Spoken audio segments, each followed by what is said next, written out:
Bonjour et bienvenue dans l'épisode 6 de l'émission Délègue et respire. C'est Vanessa Château qui vous parle et aujourd'hui nous allons parler du piège du perfectionnisme. En fait, j'aimerais vous parler d'un homme que tout le monde considère comme un génie. Je pense que c'est d'ailleurs parce que c'en est un, selon moi. Vous vous ferez votre propre opinion.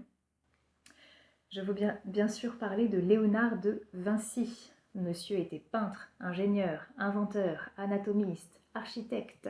Son nom est devenu synonyme d'excellence. Et pourtant, il avait un défaut. Un défaut qui lui a coûté plusieurs commandes. Léonard de Vinci avait énormément de mal à considérer son travail comme terminé. Il corrigeait, il retouchait, il améliorait, encore et certaines de ses œuvres sont restées inachevées jusqu'à sa mort.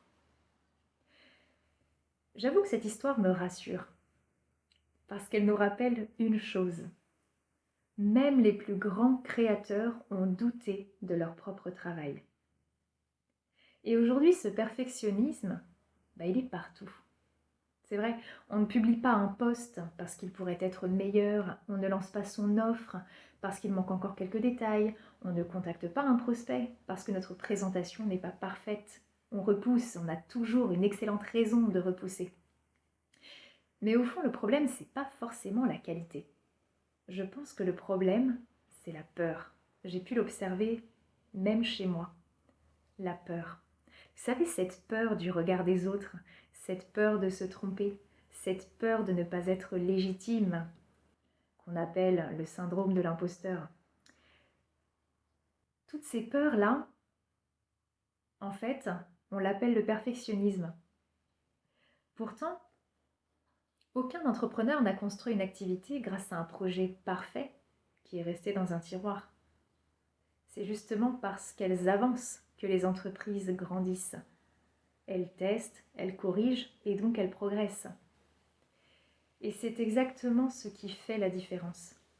Évidemment que le premier contenu sera imparfait, mais le premier devis aussi, le premier rendez-vous également. Et c'est normal, parce que la compétence ne précède pas l'action, elle en est la conséquence. Vous savez, le perfectionnisme, ça ne protège pas de l'échec, mais ça protège surtout de l'action. Ce qui fait grandir une activité, ce n'est pas sa perfection. C'est la capacité à publier, apprendre, ajuster et recommencer. Et vous savez, souvent, ce que vous prenez comme quelque chose d'imparfait, les autres en face, les clients, les auditeurs, les gens sur les réseaux sociaux qui tombent sur vos publications, et eux-mêmes peuvent penser que vous êtes meilleur qu'eux, alors que vous aurez passé des heures et des heures à douter de votre propre travail et à ne pas le lancer. Ou quand vous aurez enfin lancé quelque chose, vous serez déçu devant en vous disant que vous auriez pu faire mieux, et en face, vous allez quand même impacter quelqu'un. Donc parfois, ce qu'on perçoit n'a rien à voir avec ce qui est perçu.